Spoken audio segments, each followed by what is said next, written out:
Seja muito bem-vindo à Governança Familiar BR, aqui é Geraldo Gonçalves e hoje estamos alegres, estamos felizes porque vamos dar continuidade a esse assunto fantástico, né? O desafio da sucessão familiar, o desafio da proteção patrimonial. É isso que a gente trata aqui no nosso canal, sempre recebendo pessoas ilustres, né? Hoje estamos felizes também porque estamos recebendo dois advogados, conhecedores do assunto. Sempre quis conhecer Dr. Geraldo Neri Lopes, que vem acompanhado, né, de um seu assessor, o seu colaborador para toda hora, né, Dr. Gabriel Reis. Dr. Geraldo, seja muito bem-vindo, Dr. Geraldo. Dr. Gabriel também. Para mim, para meu seguidor, é uma satisfação recebê-los.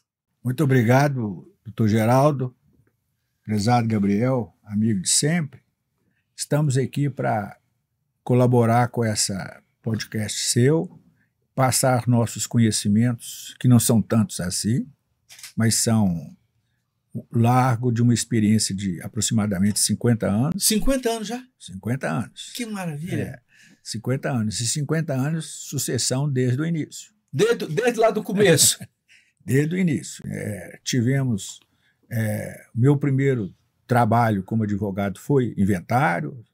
Você vê, não sabia nada, não é? Aprendeu na marra, na força. Aprendendo na marra, aprendendo com as pessoas de cartório. Na época era cartório, não era secretaria, né? Uhum. Lendo bastante. E aí, no final, deu certo, aprendi, transcorremos, já fizemos centenas e centenas de inventários simples, mais complicados, e inventário de todo tipo, tá? E aí trazendo uma turma aí que está aprendendo. Isso, claro. E quando eu contactei com o Gabriel, seja muito bem-vindo então, Gabriel. Para mim é uma satisfação tê-lo conosco. Obrigado, Geraldo. A satisfação é toda minha. O Geraldo citou aí os 50 anos da história dele, e desses 50 anos, os últimos 12 eu pude fazer parte. 12 anos já? 12 anos já. Que bacana. Entrei no escritório de estagiário, hoje em dia eu sou sócio lá do escritório.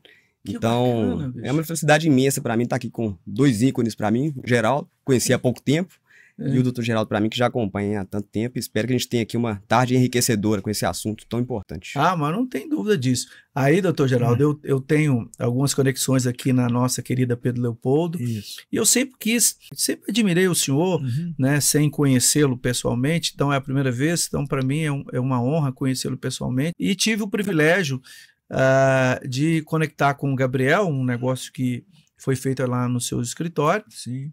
Gostei muito do Gabriel, e aí depois não mandamos uma mensagem, falou, Gabriel, ó, nós precisamos fazer um podcast, nós queremos você e queremos o doutor Geraldo, você dá um jeito, traz o doutor Geraldo, porque nós sabemos que é um homem ocupado, você dá um jeito. Aí o Gabriel falou, deixa comigo que eu vou conseguir. É isso mesmo. Mas sempre tem tempo disponível para essas questões, né? Eu acho isso, transmitir o conhecimento e a experiência, um dever de todo profissional, tá? Isso, então, eu faço questão de demonstrar nossa experiência e levar o conhecimento dos colegas, do público em geral, a respeito da nossa expertise. Olha, tem uma pergunta, uma dúvida muito frequente, doutor Geraldo, que eu quero compartilhar aqui com vocês. Sabemos que o inventário é um processo caro e demorado. Doutor Geraldo Neri, você poderia explicar de maneira prática como esse processo é realizado? Qual o prazo inicial do inventário? Onde ele pode ser feito? E quais os impostos envolvidos nisso? Bom, eu não vou falar que o processo de inventário é um processo caro, mas barato também não é. As pessoas que deixam bens deixam geralmente patrimônio, muito pouca liquidez. Então, na verdade, se tivesse liquidez, o inventário poderia fazer com a parte líquida da herança e quitar os impostos, quitar as obrigações com advogado, taxas, etc. Seria uma forma muito mais tranquila de se fazer. Mas, por outro lado, não é fácil quando a gente tem que pagar, o herdeiro tem que pagar, hoje a alíquota é 5% dos bens deixados pelo inventariado, e pela uma avaliação da Fazenda Pública Estadual, que hoje está acima, muitos itens acima do valor real. Então, na hora que você pega esses 5% sobre um patrimônio de 10 milhões, que não é um patrimônio grande, 10 milhões é 500 mil reais. É muito dinheiro, né? É muito dinheiro. 500 mil para pagar o Estado com até 180 dias. 6 meses tem que pôr o dinheiro. Não é nem 6 meses, são 180 dias. Isso é diferente, né? É diferente. 180 dias, né? Você perde o prazo, se depois passar dos 180 dias, tem uma multa que ela vai majorando e mais correção pela Selic. Então, não é fácil. Se você puder pagar o ITCD com desconto até 90 dias, tem um desconto de 15%, mas é um prazo muito curto para pagar um ITCD com 90 dias, porque você depende de fazer um cadastramento, um inventário mesmo dos bens deixados que você vai levar em inventário. Então, isso não é muito simples. Nem sempre os herdeiros possuem a documentação completa dos imóveis, das empresas, dos bens móveis, eventualmente o rebanho bovino, equino que ele possa ter. Então, você tem que levantar isso tudo, isso demora 1 mês, 2 meses, 3 meses. Já tivemos casos de inventário que nem com 180 dias nós conseguimos levantar todos os bens. Ou seja, nem começou a inventário, ele já venceu o prazo. E ainda tem uma complicação que não tinha, mas hoje tem, é que quando você vai lançar o ITCD, você lança um determinado bem, uma casa na rua tal, um prédio na rua tal, fazenda na rua tal, veículo tal, você lança o valor desse bem e tem que falar como é que ele vai ser distribuído. Se 50% para a viúva, ou 25% para cada herdeira, ou o que for. Você já tem que preencher isso. Olha se com 90 dias eu consigo levantar os bens todos e combinar com todos os herdeiros. Né? Todos os herdeiros, combinar com croácios, com russos, com judeus, etc. A partilha daquilo é quase que impossível. Tá?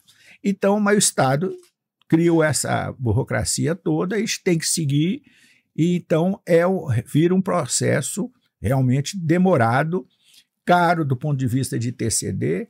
O advogado já foi a época que ganhava muito dinheiro com inventário, hoje não. É mesmo? Hoje não. Hoje o inventário, com a quantidade de advogados que tem no mercado, né?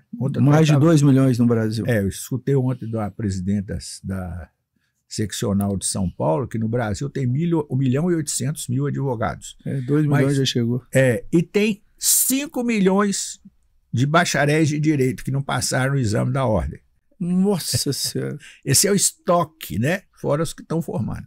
Como então hoje quase toda família tem um que é advogado. Um advogado e médico, acho que tem toda a família agora, né? Médico já tem mãe, né, que tem. Mas advogado quase sempre tem. E ele, sabendo ou não sabendo como toca isso, ele é a pessoa que vai dar referência. Então ele começa a trabalhar no mercado com preços, com valores que não paga. Então hoje advogado já não se ganha tanto dinheiro igual se ganhava anteriormente. Então advogado não é um item expressivo no custo do inventário, e sim o ITCD. Ô Gabriel, mas olha para você ver como é que o doutor Geraldo Nery falou assim, uma parte vai ficar para a viúva. Eu peguei esse e eu observo uma coisa. Você viu que as mulheres não morrem, você já percebeu, né? Já reparei. Você já reparou. Lá na sua rua, lá tem viúvas. Lá não tem viúva. Na minha família é assim, só viúva. As mulheres vivem muito mais que a gente. Verdade, né? As mulheres vivem muito. Doutor Geraldo, as mulheres vivem 8 anos e meio mais do que nós. Né? Gabriel, mas assim no dia a dia, você falou comigo que entrou como estagiário, então você já foi muito pro fórum, naquela luta ali para fazer acontecer os inventários, enfim, pagar os impostos, etc. O que você vê na evolução, que o doutor Geraldo colocou muito bem? Muita coisa mudou. Sim.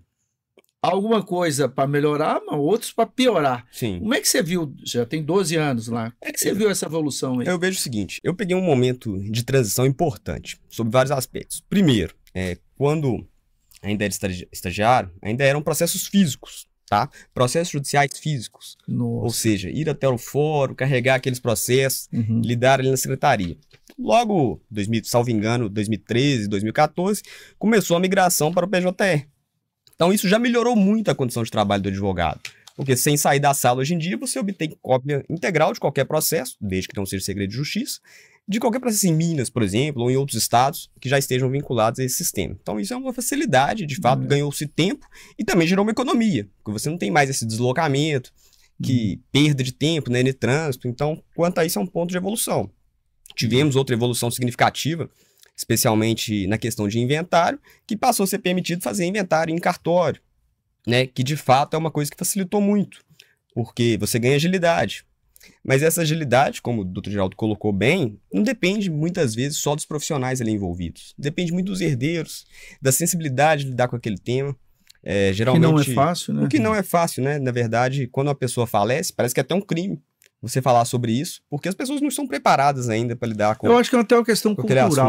Né? Creio que sim, creio que seja uma pessoa cultural, e já é cultural também que mexer com inventário demanda-se a um alto custo, né? Então, de fato, às vezes a pessoa deixa bens, deixa patrimônio, mas não tem recurso financeiro. E aí acontece muito que eu vejo imóveis irregulares, vocês já perceberam isso? 90%.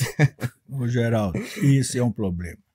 Chega a viúva ou algum herdeiro procurando a gente para fazer inventário, me traga os documentos. Primeira coisa que eu peço, o Gabriel já sabe assim, me traz a declaração de imposto de renda dele. Porque a declaração de imposto de renda já é um indício do que ele tem, pelo menos escriturado. Mas nem sempre está tudo escriturado às vezes lá, tem tá? coisa que nem está declarado lá. Sim. Então, você pega a declaração de imposto de renda e começa a pesquisar por aquilo, um lote na rua tal. Ah, está escrito aqui um lote na rua tal, mas não está citando a matrícula.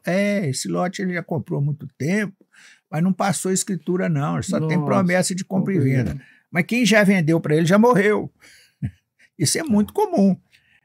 Terrenos, que tem terrenos, hoje não é terreno mais, já construiu um prédio, já construiu uma casa. Mas que não regularizou. Que não regularizou a construção nem na prefeitura e nem no cartório, etc. Isso é muito, muito comum de ter em inventários. Então, você tem que começar a preparar essa papelada para regularizar a documentação para você concluir o inventário. E olha aqui, está correndo os 180 dias. O senhor falou lá no início. Você recolheu o ITCD, né? Embora para recolher o ITCD, o Estado aceita você apresentar a guia de IPTU ou ITR, se for o caso, tá? Com referência para avaliação. Prefeito de avaliação. Não precisa apresentar a matrícula do imóvel. Mas para você concluir o inventário, você precisa da matrícula do imóvel, porque esse imóvel que não está matriculado, não está registrado, não é bem inventariável, né? Então, é algo muito rotineiro acontecer, tá? Gabriel, e você tem visto lá, você tem percebido algum movimento no sentido das pessoas procurar resolver isso em vida, seja através de hold, dessas empresas que estão falando aí para evitar esse inventário? Como é que vocês têm percebido isso lá no escritório de vocês? Tem percebido sim essa movimentação, sabe, Geraldo? Mas o que acontece, na verdade, assim, é que a grande maioria das pessoas chegam muito cru com relação a esse assunto. Talvez tenham uma ideia errada do que se trata de realmente uma hold, né? Tá. Mas é comum que as pessoas procurem a gente sobre testamentos, que, embora não seja a solução de todos os problemas, talvez ajuda em muitas coisas. E também procura, sim, para constituição de hold, né? Aí onde nosso escritório dá ali toda a assessoria para aquela pessoa, para de fato, até para entender se a situação dela é realmente de hold. Pode ser que não seja, pela situação específica ali do patrimônio que aquela pessoa deixou. O que eu acho, né, doutor Geraldo, nós precisamos de tratar desse assunto, né? Nós estamos aqui, um dia não estaremos mais, né? E, enfim, nós temos família. Eu acho que tratar desse assunto é um gesto de amor, um gesto de respeito com a nossa família, né? Porque tem muitas coisas que só o dono, só o proprietário que sabe. Se ele não verbaliza aquilo, se ele não fala essas questões em vida, pode amanhã acontecer de patrimônio ficar para trás. Muito comum. Muito comum, né? Muito comum. Aí, depois de muito tempo, ele tinha um consórcio em tal lugar, tá lá no banco o dinheiro para receber. Você não falou, não é? Traz os documentos disso para a gente colocar, fazer sobrepartilha. Aí, me explica, o que é uma sobrepartilha, doutor Geraldo? Sobrepartilha é quando os herdeiros ou a viúva, quer dizer, os interessados, identificam, após a homologação da partilha, um determinado bem que é do espólio, que é do inventariado, e que não foi levado ao inventário. É como se fosse um processinho, um processo menor. É um apêndice do outro. Tá? Do principal aqui. E costuma ter sobrepartilha, sobrepartilha e sobrepartilha. Não costuma ser só uma só, não. Tá? Filhote. Mais custo. Localiza um bem, faz a sobrepartilha dele, tem aquela problemática toda do ITCD que envolve tudo de novo, né? Depois faz a sobrepartilha daquele bem, passa-se algum tempo, descobre, tem outro imóvel que deixou um lote que ele adquiriu lá na Bahia, no litoral da Bahia, e nem recebeu escritura, nem nada, mas a empresa lá que vendeu exige que tenha um alvará para passar a escritura para os herdeiros, ou mesmo para o espólio. Vai sobrepartilha fazer a coisa de um imóvel que nem registro tem. E aí assim vai. Assim vai. Geraldo, eu queria fazer um complemento. Você citou aí que fazer o planejamento é um ato de amor. E eu vejo muito dessa forma mesmo. Porque é muito comum você ver famílias entrarem em litígio, terem muitos conflitos após o óbito ali, talvez do patriarca ou da matriarca daquela família, porque não foram ditas quais seriam as regras naquela sucessão. E aí um herdeiro, em detrimento de determinada situação, eu tenho mais direito do que fulano. Acontece muito isso, né? Ou esse bem, papai falou que ia ficar, era pra mim. Entendeu? Então, assim... eu que contribuí, eu que ajudei papai a comprar. Eu reformei aqui a casa que ele morava, entendeu? Então, assim, de fato, quando você tem essa situação da preparação da família, inclusive levando a ele todo o conhecimento, até do que é o patrimônio, de como ele deveria ser partilhado, acho que isso ajuda muito. Mas dentro dessa ideia, Gabriel, o que você acha, assim, quais seriam as principais vantagens de realizar a sucessão através de uma holding comparada com o inventário? Qual que é o pensamento de você? Seria melhor em que aspecto eu fazer a sucessão em vida através da holding, fazendo essa comparação com o inventário? Eu acho que a pessoa que tem um patrimônio considerável, que de fato tenham que ter regras na sucessão ali daquela pessoa. Vamos supor, tem uma empresa que ela quer determinar como que seja aquela gestão. Às vezes, determinado herdeiro é casado em algum regime de bens, de casamento de bens, exemplo, comunhão universal ou comunhão parcial, e ele quer tratar ali, trazer algumas cláusulas restritivas de direito, por exemplo, incomunicabilidade, impenhorabilidade, inalienabilidade. Eu acho que todas essas questões podem ser trazidas, né, numa constituição de uma holding, né, numa elaboração de um acordo de acionistas, né, se for uma SA, para tratar da melhor forma a sucessão ali e, de fato, trazer a vontade de quem é o dono do patrimônio, que eu acho que isso deve ser muito bem observado. Enquanto no inventário, se a pessoa faleceu e não deixou ali nenhum ditame, né, não deixou um testamento, não fez uma constituição de uma holding, vai seguir o que está na lei, né? 50%. E pode ser que o que está na lei não tenha sido a vontade do dono do patrimônio, né? Pode ser. E quando a gente vê que quando não tem essa preparação, é que muitas vezes vai resultar em litígio. Que eu imagino, doutor Geraldo, que o senhor deve ter muita história de desafios, de conflitos. Não sei se o senhor pode compartilhar, mas sem citar nome, é claro. Mas o senhor falou lá no início, 50 anos de advocacia. Sim. Começou no inventário. Isso. O senhor já deve ter enfrentado muito conflito, muito desafio dentro de uma sucessão, eu imagino. Muito. Mas engraçado, eu não me recordo de nada que foi absolutamente conflitante, que não conseguimos resolver. Eu acho que o senhor é um jeitoso, não? Precisa ser. Tem que ser, né? Precisa ser. Então, se eu não estou recordando, é porque não teve nada conflituoso. Gabriel salientou, quando antes de nós conversarmos, um inventário que nós tivemos em Belo Horizonte de uma herdeira, de uma falecida que era solteirona e deixou para as irmãs todas com mais de 80 anos de idade. Meu Deus. Foi uma dificuldade, porque vários advogados, cada um representando uma, incapaz, etc, etc. O inventário demorou muito? Demorou, mas nós procuramos toda vez arranjarmos uma solução para que aquilo fosse resolvido mais rapidamente. Mas um conflito, isso é meu, isso é daquilo, isso tem que ser, está barato, não podemos vender, nunca teve assim nada que foi intransponível. Sempre a gente conseguiu, com jeito, né, com a conversa, chegar a um bom senso. Uma coisa engraçada que tem desse inventário é que um determinado herdeiro sempre citava a existência de um cofre. Tinha um cofre. E esse cofre era que estava toda a fortuna. E isso teve muitas idas e vindas, né, nesse processo. Até desde antes de eu me formar, já tinha essa conversa nesse processo. E até quando o oficial de justiça designou lá dia e hora para abrir o cofre na presença de todos os herdeiros. E foi uma decepção. Frustração. Não tinha nada lá dentro. Tinha, mas não tinha. Umas bijuterias, umas notas velhas que não tinha valor nenhum, e pronto. Foi uma decepção para muitos herdeiros. Aqui, mas tem uma história que aconteceu lá em Brasilândia. Aliás, não sei se é Brasilândia, mas foi naquela região ali. João Pinheiro. João Pinheiro. Um senhor, isso no inventário, né? Diz que um grande proprietário de terra, de gado, etc. Fez uma venda, uma partida de gado aqui para Belo Horizonte, tal, e voltou lá com uma sacola de dinheiro e tal. E acabou chegando cansado, disse que não podia dormir, tinha que acompanhar o peso do gado e voltou com o dinheiro na sacola. E chegou lá na casa dele, foi dormir lá e o dinheiro acabou entrando, certamente o sofá estragado, caiu dentro do sofá ali por baixo, ali, etc. Acordou, cadê o dinheiro? Cadê o dinheiro e tal, o dinheiro sumiu, perdeu o dinheiro, tal, nada. Perdeu todo o produto da venda do gado.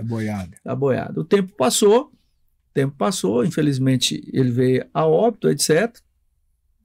For fazer o inventário, inclusive, do sofá velho. Viraram o sofá, o que tinha lá dentro? O dinheiro. Bom dinheiro. Mas tinha um detalhe. Tinha vencido. O dinheiro tinha vencido, xará. O dinheiro tinha vencido, tinha mudado a moeda, meu amigo. Então, assim, isso é o que você está falando aí, né? Às vezes você cria-se muito aquela ideia, aquela história, né? Que fulano era muito rico, que fulano guardou isso, guardou joias, guardou aquilo. E ao ponto, né, doutor Geraldo, em que em alguns inventários divide-se até mesmo pequenas coisas, né? O senhor falou de uma batedeira... Batedeira de bolo estragada. Não estava boa, não. Estragada.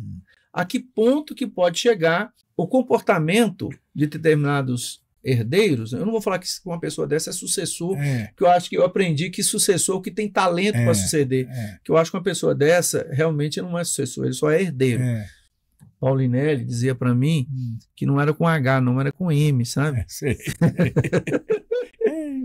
É isso. Não é, doutor? Mas como é que você vê, doutor Geraldo, como é que você poderia compartilhar a questão, dentro desses processos, a questão do planejamento? Como é que você está vendo esse movimento de algum planejamento de pessoas, de proprietários, para facilitar isso? Como é que o senhor vê isso acontecer na prática aqui no seu escritório?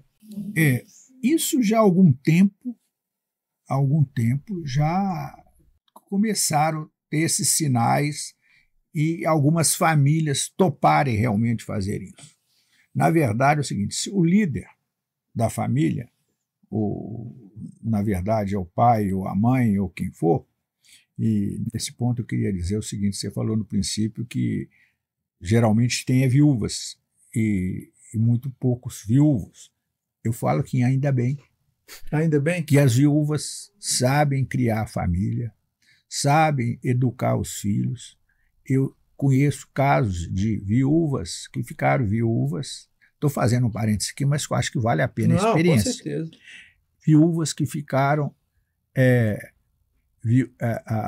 o marido faleceu quando ela estava ainda grávida de um filho caçula. Quer dizer, o filho, quando nasceu, já não tinha pai. E o que esse inventário teve? 2 fazendas, uma em Neves e outra aqui em Pedro Leopoldo. e um determinado rebanho de gado. O que eu vou falar só o final. O final, essa viúva conseguiu educar toda a família, formaram em médicos, teve médico, teve engenheiro, teve dentista. O último que nasceu, depois que eu já não tinha pai, que foi o comerciante que ficou mais rico. É mesmo? É o que ganhou mais. Mas você, que beleza, né? Para você ver uma mãe viúva, não casou de novo, conseguir criar a família toda, não é? E a família progrediu, etc, etc. Que bacana. Então, eu acho muito bacana. Então, voltando à pergunta, né? Para responder. Então, o que precisa é ter cabeça na família de puxar essa ideia de fazer uma sucessão prévia. E aí, a ideia de ter uma empresa pela qual a gente vai fazer a sucessão, seja hold, seja uma empresa imobiliária, o que for, eu acho muito importante.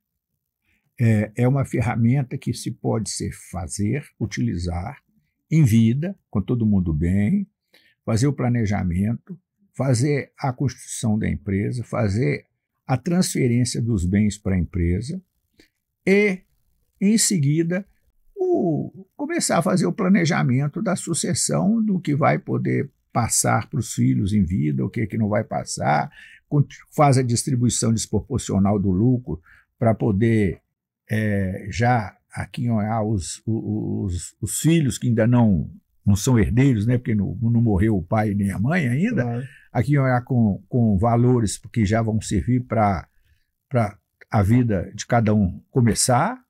E você deixa tudo organizado dentro de uma empresa. Quando você vai fazer uma sucessão, tem uma holding, você inventaria as cotas da holding. É muito mais fácil, né? Aí você não tem problema de papel. Não tem papel, exato, não é? Exato. Não tem que regularizar aquela construção, não tem que regularizar aquele veículo, está tudo lá dentro da empresa, está tudo dentro do patrimônio líquido. Você leva a inventário o patrimônio líquido da empresa. E então fica muito mais fácil. Com isso, na empresa familiar, que vai ser constituída, você tem várias alternativas, porque tem um ditado que eu acho que prevalece, tem muita gente que não quer ser defunto pobre, quer ser defunto rico. Quer ser defunto rico. E que ser defunto rico, ele quer mandar até o final.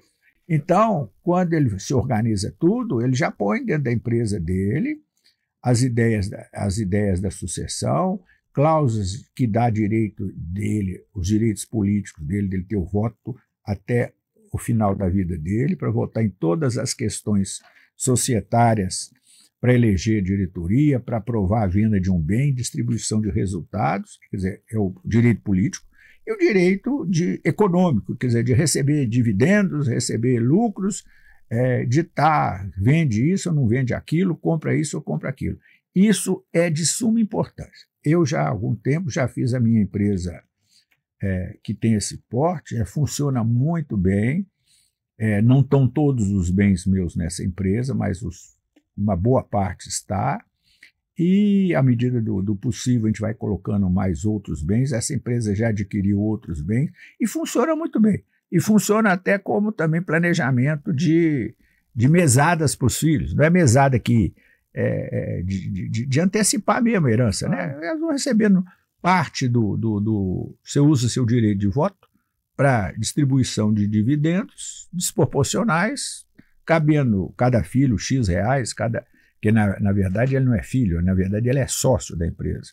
Então, é algo muito salutar, tá? Que se puder fazer, deve ser feito. E aí, Gabriel, eu quero puxar aqui uma questão que o doutor Geraldo colocou, a questão da administração vitalícia. Mas, ao mesmo tempo, nós precisamos de fazer uma transição. Eu acho que essa questão, a vida, ela é uma corrida de longo prazo. Sim. Né? Um revezamento, vamos dizer assim. Uhum. Você tem que ser o melhor proprietário, o melhor gestor, mas vai chegar um momento que você, ao longo do caminho, você já tem que ir preparando os seus sucessores. Mas não é passando todo o poder, porque eu não quero. Eu vi aqui... doutores, um convidado meu, ele falou um negócio muito bacana, sabe? E eu falo isso para você, que está aí acompanhando esse podcast. O seu filho, Ele não tem que escolher o asilo aonde que você vai ficar o resto da sua vida. Eu achei muito forte essa colocação, mas muito real. Pior que é. E essa questão, Gabriel, que o doutor Geraldo falou, da administração vitalícia, é uma cláusula política, não é? Mesmo o patrimônio não estando mais no nome dele, mas ele continua mandando. Sim, isso é perfeitamente possível, né? Pelo Instituto da Doação, né? Previsto em nosso ordenamento. Você tem lá um capital social de X reais, você pode perfeitamente vir fazendo gradativamente, ou até dele todo, né? Vai depender do momento, como você mesmo disse, de doar aquelas cotas aos seus sucessores, da forma que você melhor entender, e com o quê? Com usufruto, né? Com usufruto dos direitos políticos, com usufruto dos direitos econômicos, e se você fizer isso de 100% capital até a data do seu óbito, com o falecimento, nem inventário nós estaremos mais falando, né? Porque se foi o único bem, estará resolvido. Que é o que o doutor Geraldo falou. Porque se você tem um patrimônio dentro da empresa, na falta do dono, quando muito você vai inventariar as cópias. Só as cópias. Exato. Que já facilita muito. Né? Facilita muito. Porque aí você já tem definido o patrimônio líquido ali, etc. Você não tem que entrar na questão da legalização dos bens, que pode ser que um desses patrimônios que esteja em nome da empresa, talvez tenha até alguma irregularidade, não foi feito o georreferenciamento, não foi feito, enfim, o que a lei exige, etc. Você não vai levar isso para o Poder Judiciário, não vai levar isso no cartório. Você vai levar as cotas. É só as cotas você leva pelo patrimônio líquido e faz o ajuste do patrimônio líquido de acordo com o valor de mercado, porque o Estado está muito voraz na arrecadação de TCD. Então, ele pega seu patrimônio líquido lá, não aceita aquele patrimônio líquido como seja o valor a ser base de cálculo do tributo, de TCD. Ele vai fazer ajustes. Então, o que a gente faz? Antes do Estado fazer os ajustes dele, a gente já entra com os ajustes feitos. Quer dizer, a gente pega o balanço da empresa, olha o que é imóvel, ajusta os valores que estão contábeis pelos valores mais ou menos de mercado da época, alguns outros ativos que têm esse tipo de veículos, por exemplo, pelo tabela FIP, já ajusta o patrimônio líquido, leva para o Estado, paga aquele imposto, resolve o problema sem mostrar aquele mundão de papelada de avaliações de bens, de escrituras, de registros, matrículas, etc. E olha que economia que grande. No inventário, se você for fazer em cartório, você vai gastar tantas escrituras como quantos bens tem lá. E depois você vai para o registro também, é um registro para cada bem. Se você está inventariando uma hold, tem nada. Junta comercial. Junta comercial, uma alteração contratual, vamos dizer assim. Pronto. E aí está resolvido o problema. A economia é fenomenal. Agora, a pessoa tem que estar compreendendo que ele vai morrer um dia. Então, que ele é melhor ele planejar essa sucessão dele dessa forma, que vai ser mais tranquila, vai evitar briga, vai evitar disputa, vai discordância, abrir alguma divergência familiar, e tem gente, você pode estar certo, que são resistentes de fazer isso. Eu já conheço família que o pai deixou briga para os filhos, os filhos deixaram briga para os netos e assim vai por diante. Tá? Parece que está meio enraizado esse tipo de coisa. Mas não é bom. É bom que se faça direito. E quanto mais briga tem, mais dinheiro gasta, né? Aí o inventário fica caro. Não é? Mas eu acho, e aqui, Gabriel, o doutor Geraldo fez uma colocação, que é bom conversar com o doutor Geraldo, eu já admirava sem conhecê-lo, né? Mas conhecendo a gente vê a profundidade. Mas também está se vendo que ele tem conhecimento contábil muito aflorado. Muito. Né? Não é só advogado aqui, não. Tem conhecimento contábil aí. É importantíssimo. Mas olha para você ver, Gabriel, ao fazer essa estrutura societária, você permite vamos dizer assim, a perpetuação do legado. Ou seja, a continuidade. Porque na hora, por exemplo, se você tem um patrimônio, uma propriedade rural, acontece isso muito, né? O dono morre, acaba que a fazenda acaba a fazenda, é fechada ou é vendida e etc. Né? Quando você faz isso, você permite a continuidade do negócio. Sim. Que isso é interessante.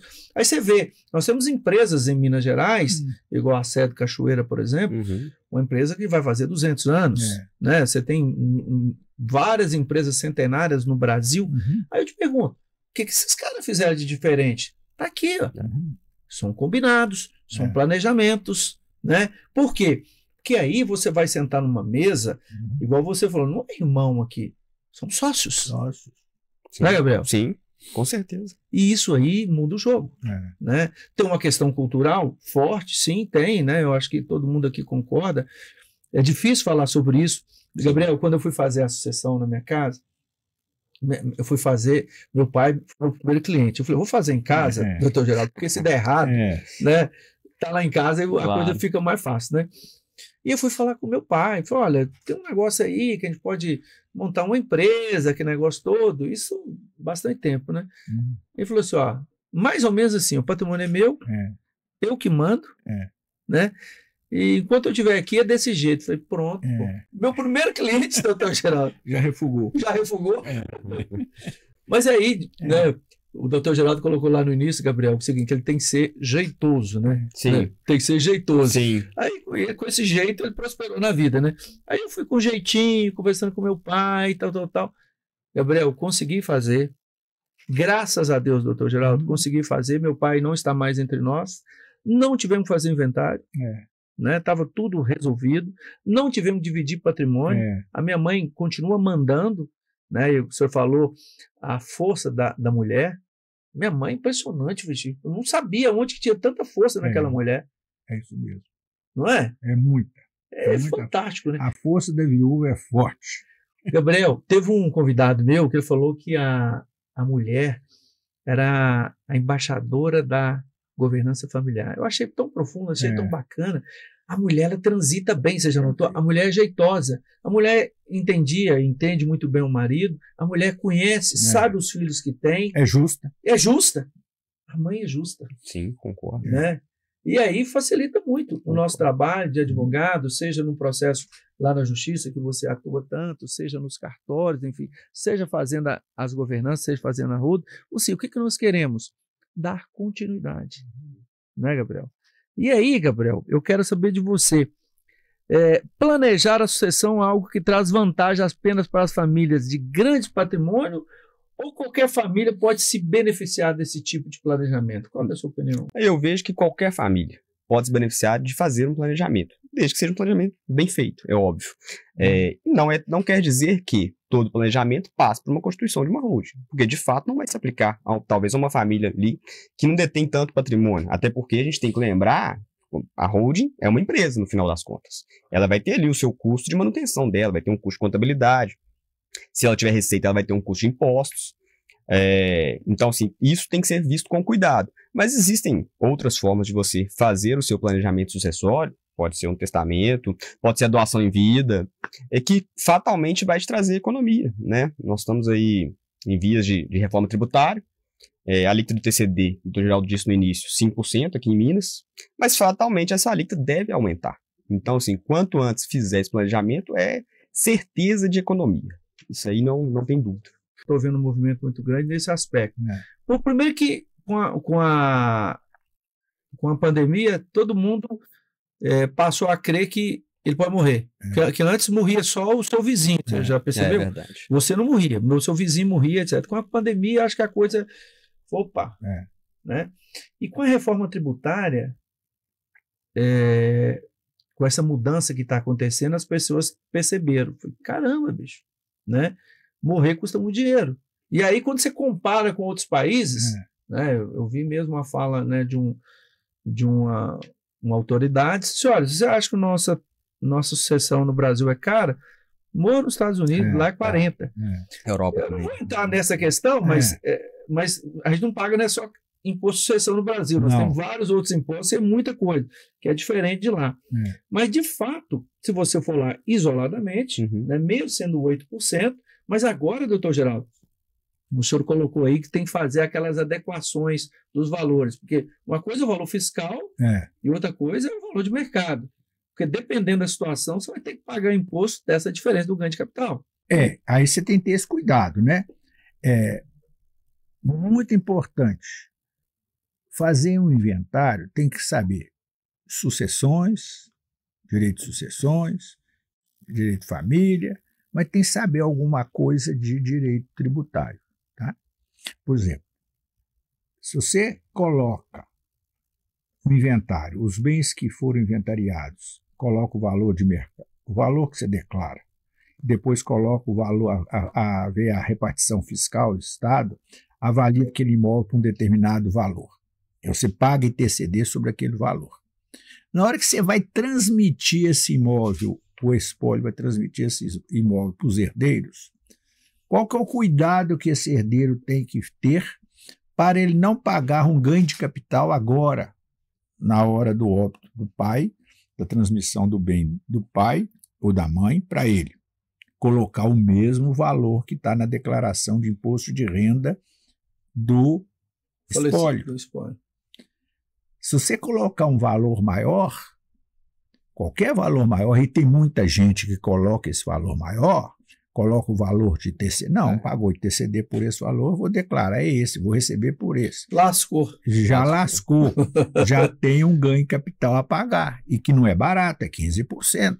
Olha, você está falando aqui em Minas 5, talvez vai para 8, com mais 15, 23. Então a sucessão já foi para 23, se for 8. Se você atualizar, sim. Sem considerar despesas com advogado e custas ou emolumento de cartório. O doutor Geraldo citou uma coisa importantíssima, Geraldo. O Estado de Minas, realmente, do ponto de vista de arrecadação, ele está voraz. Então, às vezes, a gente fica pensando, 5%, mas, na verdade, um patrimônio que, às vezes, na realidade, ele vale, exemplo, 5 milhões. No final das contas, nós estamos pagando sobre 10, porque as avaliações estão sendo tão elevadas, tão acima, de fato, do que vale, que a fatia é ainda maior. Isso é impressionante. Gabriel, mas olha para você ver, só uma observação. Esse podcast está muito interessante também. É a primeira vez que eu faço um podcast com um xará meu. Não, eu adoro, eu tenho gostado do nosso nome, eu adoro meu nome, né? Aí, né? O nome é forte, né, xará? Aí, né, vem lá minha mãe, né? Minha mãe, quando eu casei, foi a minha esposa grávida. Disse, olha, se for, eu tenho um desejo. Minha mãe falou, olha, tem uma sugestão de nome, na realidade 2. Eu falei, mãe, qual que é? Olha, se for homem, eu quero que você tem 2 opções. Expedito, que é o nome do meu pai. Falei com minha mulher, ela até torceu o nariz. Ou senão você pode colocar Geraldo Neto, porque eu tenho na minha família, né? E eu falei, mãe, aí eu falei com a minha esposa, mas de jeito nenhum, de jeito nenhum. Eu acho, Xará, que eu sou o último dos Geraldos, porque não tem mais Geraldo, não, só temos nós. E eu sou o Geraldo por causa da minha região. Eu sou daquela região ali, eu sou de Felislândia, próximo a Curvelo. Tem muito Geraldo. Tem muito Geraldo. Por causa de quê? Por causa do padroeiro da cidade de Curvelo, São Geraldo. Então lá é muito comum. Mas aqui, nós estamos em Belo Horizonte, né? Aqui já não é tão comum. Então é a primeira vez que eu estou fazendo aqui um bate-papo, bate-papo gostoso, com um xará meu, né? Ô, Geraldo, é uma coisa interessante. Eu tenho um filho, tenho 2 filhas e um filho. Meu filho é Geraldo. É Geraldo? E não é Geraldo Filho. Porque quando ele nasceu, a mãe falou assim, não, tem que pôr meu nome é Teixeira. Então teve que pôr Geraldo Teixeira Nery Lopes. Então ele não foi pôr de ser filho. Então, pronto. Aí o Geraldo teve um filho. Vou pôr Geraldo. Sério? Tem um Geraldinho lá? Aí pôs filho, né? Aí pôs filho, Geraldo. Geraldo Teixeira Nery Lopes, filho. Tá. Mas o mais engraçado é isso, que não tem Geraldo na região de Belo Horizonte. O Geraldo, meu filho, mora em Belo Horizonte, o menino dele estuda em Belo Horizonte. No colégio, deve ter 2.000 alunos, só o único Geraldo. Só ele. E ele é conhecido de todo mundo. Porque só tem o Geraldo, né? Só tem o Geraldo. Ele é conhecido de todo mundo. O dia que nós estávamos no aeroporto para viajar, apareceu um menino, aquele menino é meu colega. O menino, Geraldo, você também vai viajar? Você sabia pelo nome. É isso. Mas vamos lá. Nome raro. Vamos lá. Um nome bom. É um nome bom. Né? Um nome... E aqui, E outro dia eu estava olhando exatamente sobre o significado desse nome. Depois você tem uma curiosidade, procura para você ver o significado do nome Geraldo. Algo muito forte, eu adoro. Vamos falar um pouquinho, questão, eu recebo muito aqui, Gabriel, aqui no meu canal, dúvidas. Muitas pessoas às vezes falam assim, eu sou casado no regime tal, no regime da separação, ou eu vivo no regime da separação e está tudo resolvido. Mas isso, por questões sucessórias, não é bem assim, né? As pessoas têm essas questões. Então, na sua experiência, né, o regime de casamento ou da união estável influencia a questão sucessória? Se sim, como é que isso reflete? Influencia. Então, assim, tem que pensar bem aí na hora que vai fazer o casamento, porque isso pode impactar muito na sucessão lá na frente, né? Vamos falar o seguinte, vamos pegar aqui os regimes de comunhão universal, né? Comunhão universal, como o próprio nome já diz, é o universo. Tudo que está ali dentro, seja adquiriu antes do casamento, seja adquiriu durante o casamento, fatalmente vai comunicar ali com o seu cônjuge, e na partilha, quando do falecimento de um deles, 50% vai ser destinado. Que vive no meio. De tudo. Esse é o regime da comunhão universal. Comunhão universal. Tem 2 copos, 50% para um, 50%. Mesmo que você já tenha esse copo antes do casamento. Ah, beleza. Exatamente. O copo foi um bom exemplo. Uhum. E a comunhão parcial de bens já tem aí uma diferença significativa, porque tem uma diferença dos bens que são adquiridos antes do casamento e os bens que são adquiridos depois do casamento.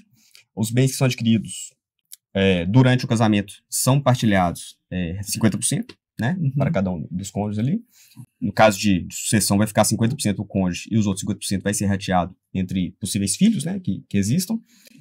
E os bens que eram da pessoa falecida anteriores ao casamento vão ser partilhados à razão como se fossem todos herdeiros. Ou seja, a viúva, né, vai receber uma cota-parte igual à dos filhos. Né? Ou seja, então a viúva é herdeira também.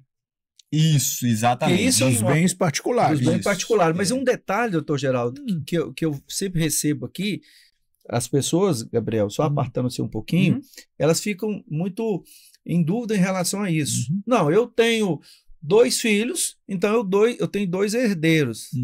Não é bem assim.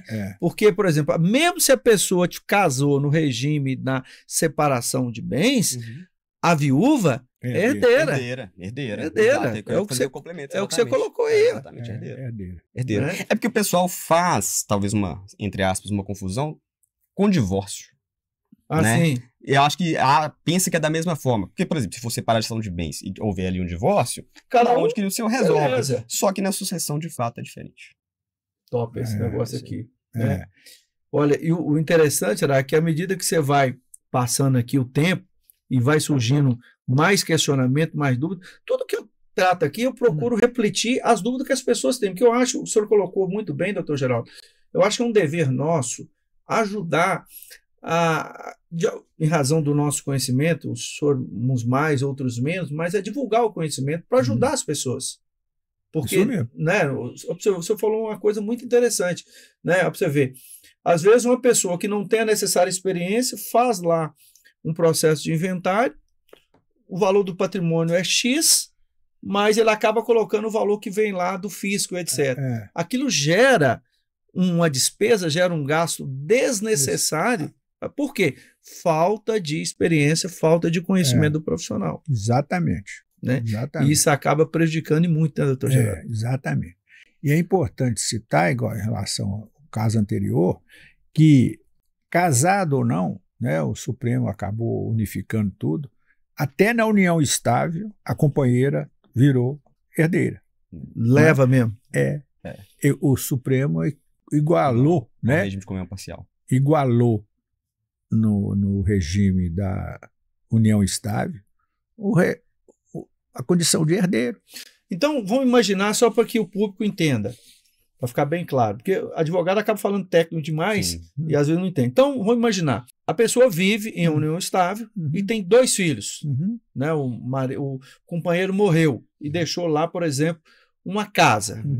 Essa casa, então, vai ser dividida por 3 pessoas, ou seja, a esposa e os 2 filhos? É isso? Sim, vamos lá. Se essa casa foi adquirida na constância, né, dessa união estável, a viúva tem 50%. A viúva não. A companheira que ficou viúva, né? Ela tem direito de 50%. Certo. Aí não tem direito da herança. Mas se foi um bem adquirido antes da constância, é o caso, ou por herança dele, né? Porque tem esse caso. São os bens adquiridos antes da união estável ou adquiridos por herança ou doação dos antecessores, né? Se foi adquirido desse jeito, ela é herdeira. Ela vai receber uma cota de herdeira e não ameação. Mesmo no caso de união estável. Doutor Geraldo, considerando que nós estamos falando para um público grande, a gente fala aqui de governança, a gente fala de planejamento, enfim, a gente fala de caminhos legais para facilitar essas questões, protegendo o patrimônio, fazendo economia tributária. O senhor que é uma pessoa experiente, 50 anos de estrada de advocacia, o senhor pudesse dar um conselho para essas pessoas, né, no que tange a planejamento sucessório, o que o senhor falaria para essas pessoas? O planejamento sucessório é inevitável. Se a pessoa pode até não topar fazer, mas ele vai morrer um dia. E ele vai deixar uma sucessão mais confusa, mais difícil de ser equacionada. Então, é muito bom que se faça um planejamento sucessório. Aí eu aconselho, dependendo do patrimônio que essa pessoa tem, obviamente que se é uma pessoa que tem bens imóveis e não tem uma empresa industrial nem comercial tal, o tratamento deve ser um. Se tem as duas coisas juntas, o tratamento deve ser outro.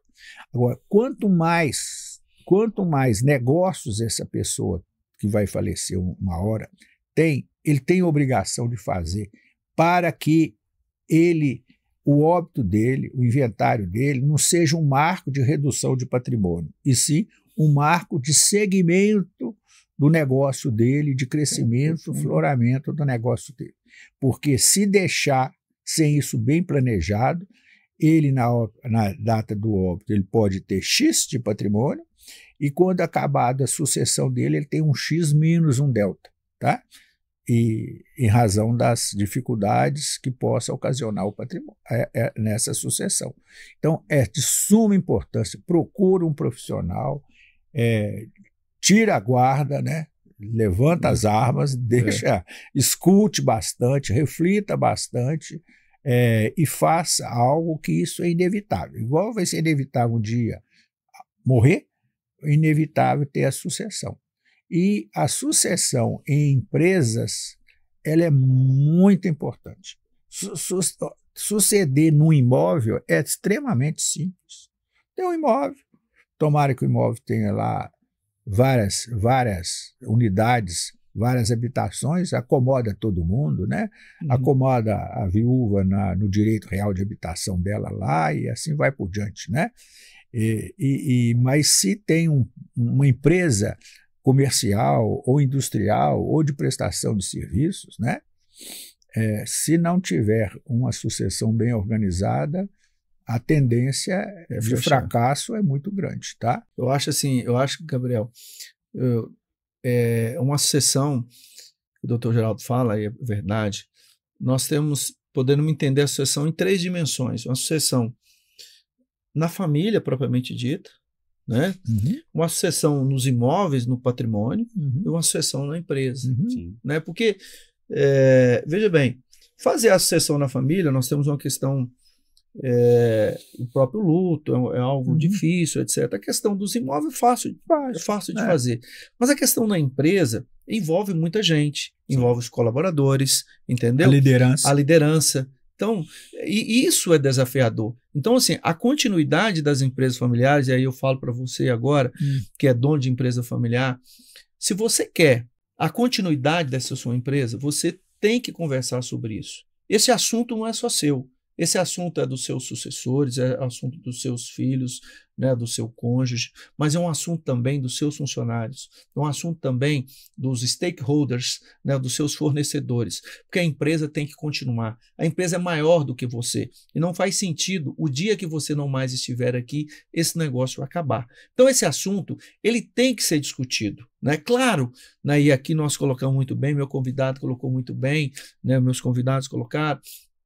Você tem cláusulas, direitos políticos que você pode colocar aí no seu contrato social para garantir que você continue mandando. Mas no dia que você não mais estiver aqui, esse negócio não precisa, não tem que ficar em risco, né? Isso é um planejamento sucessório. Eu verdadeiramente sugiro que você faça, igual o doutor Geraldo falou, procure um profissional de sua confiança, Isso. tem muita gente bacana que entenda sobre isso, entenda-se, reflita sobre isso, né? Mas é uma decisão que tem que ser tomada. Gabriel, você é o cara, eu estou muito satisfeito aqui com a sua participação, Gabriel. A gente já conversava por telefone, mas também pessoalmente é a primeira vez. Já fiz até negócio com ele, doutor Geraldo? Eu sabia. O senhor está sabendo, né? Tô E sabendo. ele é danadinho, rapaz, você precisa de ver. Que bom. Chegou e tal, o negócio já estava, não, tem que mudar isso aqui. Falei, danado. Eu já estava meio interessado, acabei cedendo, né? É assim. É assim que funciona, É assim que funciona. Mas sempre com muito equilíbrio, sempre com muito respeito, viu, Gabriel? E eu quero parabenizar, eu não sabia que ele, e quero parabenizar o senhor também, não sabia que o Gabriel já era sócio lá, parabéns, né? O escritório tem que continuar. Isso né? mesmo. O escritório tem que continuar, não é verdade? E vai continuar. Amém, amém. Gabriel, mas eu preciso de algum conselho prático seu, um advogado novo, mas já 12 anos de carreira, nessa questão de sucessão. Uma pessoa te procurou, um casal te procurou, que tem lá 2 filhos já maiores, né? Um patrimônio razoável. Que conselho você daria para essas pessoas no que tange ao planejamento patrimonial? Veja bem, primeiramente agradeço aí, tá, Geraldo, pelas palavras. Na oportunidade que tivemos lá para fazer negócio, você foi muito profissional, comigo desde o início, então acabou dando certo lá. Uma felicidade para todos nós. E agradecer aqui também pela oportunidade desse podcast aqui hoje. Como falei no início, tá aqui ao lado do Dr. Geraldo também, para mim é uma satisfação imensa, tá? Com relação a conselhos práticos, é claro que assim, depende muito, né, do caso prático que vai se analisar. Mas a primeira coisa é conversar com os filhos, né? Eu acho que é importante você trazer clareza, trazer transparência para todo mundo do que se trata o assunto. Ter as ideias maduras do que você deseja ali para o seu patrimônio. E a partir de então, você ali, tendo como aliado ali o profissional de sua confiança, acho que não só um advogado, talvez um contador também seja essencial, para que faça, de fato, faça ali uma constituição de uma holding, né? E que defina desde o início quais são as regras daquele patrimônio, o que você deseja para aquele patrimônio no futuro, para que, o mais importante, né, não é só a falta, para que a paz familiar seja mantida, porque, infelizmente, isso impacta diretamente no convívio familiar quando não é bem tratado. Então, eu acho que é isso. Muito bem. Pessoal, nós estamos chegando ao fim, né? É um bate-papo, mas ele é um bate-papo sempre enriquecedor. Pode estar certo que eu saio daqui um pouco melhor do que eu entrei, conversando com os senhores, sabe? Eu tenho uma satisfação muito grande, né? Uma admiração muito grande, viu, doutor Geraldo, que eu sempre tive, apesar de não conhecê-lo pessoalmente, só tive o privilégio hoje, né? Gabriel já conversava com ele pelo telefone, então para mim foi um privilégio enorme recebê-los aqui no nosso canal Governança Familiar. Muito obrigado, de coração, eu agradeço. E a você, né, o nosso seguidor, você que ainda não se inscreveu no nosso canal Governança Familiar, eu peço que você se inscreva. Aqui sempre vão estar trazendo especialistas, pessoas que atuam nesse segmento, para trazer insights, trazer ideias, porque nós queremos que você tenha condições de escolher o melhor para a sua realidade. Cada realidade, cada família, cada patrimônio é de um jeito. Então você não vai sair daqui com algo definido, algo específico para você, mas você vai pincelar coisas para você aplicar na sua realidade. Então, se inscreva no nosso canal, porque sempre vamos estar colocando coisas interessantes até aqui. E lembre-se, quem se antecipa, governa. Pessoal, muito obrigado e até a próxima. Muito obrigado para você, Geraldo. Valeu, Geraldo. Um abraço. Valeu. Um abraço. Valeu, obrigado. Geraldo, um abraço. Tchau, tchau.